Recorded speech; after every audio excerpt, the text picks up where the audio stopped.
Balikan ko lang po kay Guteza. Are you bothered by his disappearance? And ano po yung current efforts right now to locate him?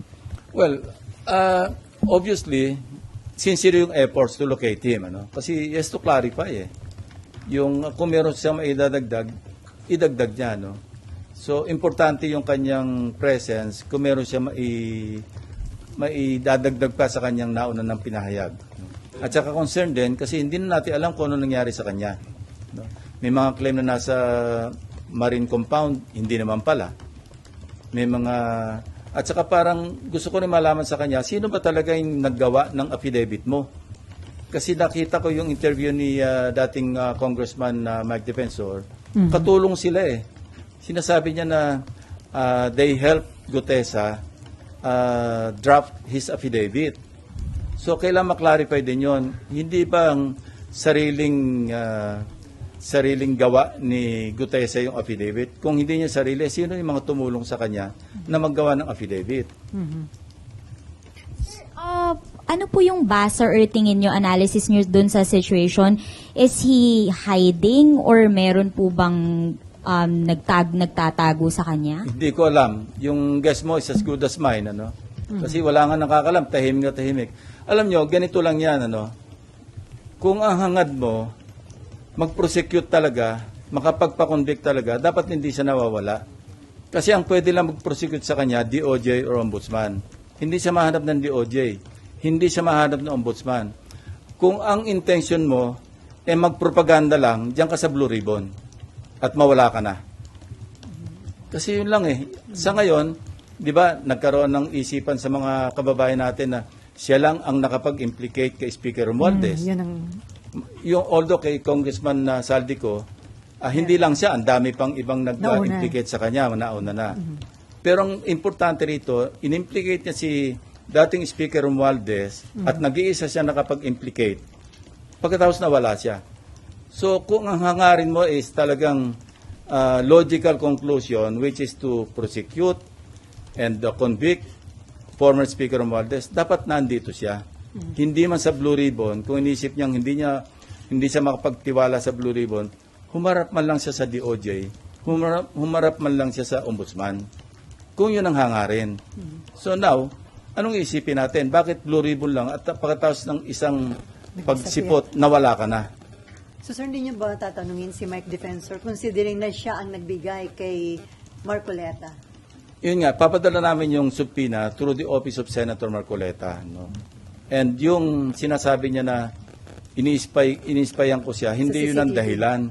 Gusto ko lang makita, kaya pinareview ko yun, para makita ko, baka sakaling may nakakakilala o makikilala natin yung kasabay niyan dumating. So incidental na lamang yon na sinalubong pala siya ng staff ni Senator Marcoleta, dinala sa opisina niya, nag-stay for a while, tapos nanood ng hearing do sa gallery hanggang sa tinawag siya, 10:27 I think. But he stayed there. He arrived at around 8:27. At saka yung CCTV, this is a public place, yung Senado.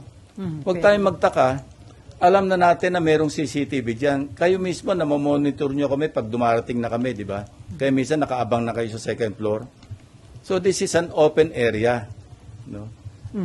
And, you know, meron tayong jurisprudence tungkol sa CCTV footages. Yun yung Ople versus Torres. Ang tawag doon, ang doctrine doon, yung reasonable expectation of privacy. Meaning, pag nasa public place ka, i-expect mo naman na yung privacy mo mako-compromise, no?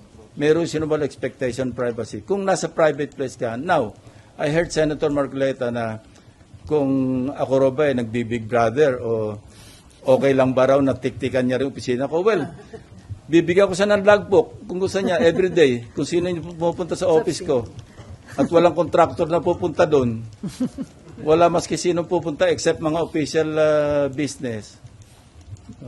Public place to Wag tayong maging onion skin na lalabas yung mga bisita natin o kung sino yung mga pinatawag natin dahil CCTV yan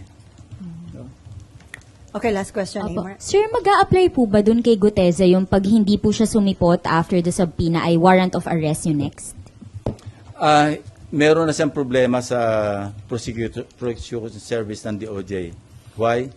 Because meron ng resolution yung RTC, Executive Judge ng Manila, na nagre-recommend na siya sumailalim sa preliminary investigation for falsification of documents.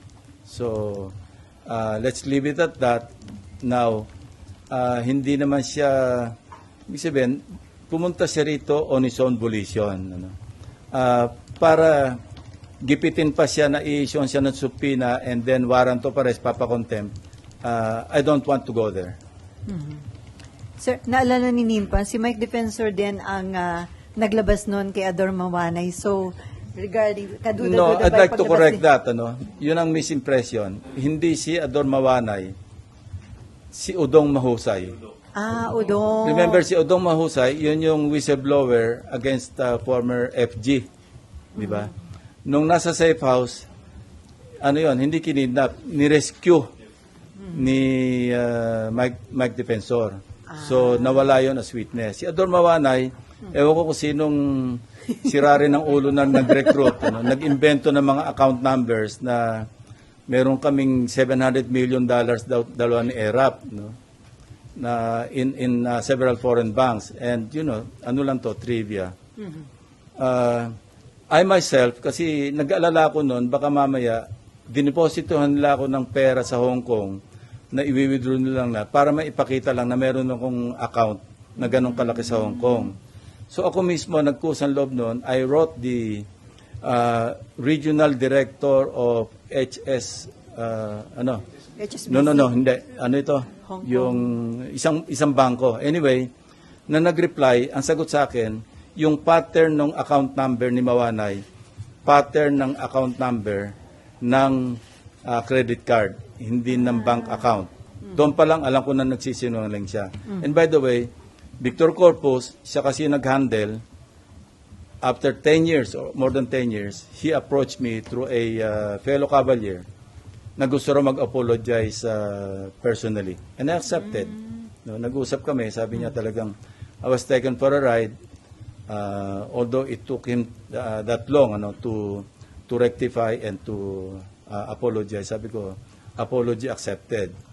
Even yung one major daily, yung Philippine Daily Inquirer, kasi naging subject ko ng libel case yung Philippine Daily Inquirer. They tried to negotiate with me doon sa aming libel case. Sabi niya, any story that you want, headline or above the fold. Sabi ko, I don't want that. Ang kailangan ko lang to get back or restore my dignity. Maggawa lang kayo ng konting erratum, public apology, kasi talagang for the longest time, yung nagsuffer ako ng gusto. So, this is nothing new to me, yung nangyaring ganyan na nagre-recruit ng witness, nakapanira ng tao, because I've been there. I've done that. So, sir, may info ka ba? Bakit si Mike Defensor ang nilapitan ni Gutesa? Tapos si Mike Defensor inilapit naman kay Senator Marcoleta. May Hindi info pa, importante sa akin yun. Importante sa akin, yung aking trabaho bilang Chairman ng- Blue Ribbon Chairman. Yung mga side lights, yung mga distractions, yun ang nakakasira sa investigation. When somebody disrupts the proceeding, when somebody distracts yung attention, hindi tayo makapokus sa real issue, then doon tayo maliligaw. Okay. Marlon, then Camille, and then Raymond, and then Nympha. And since na-mention nyo na valid naman yung testimony na si dahil under oath yung sinabi sa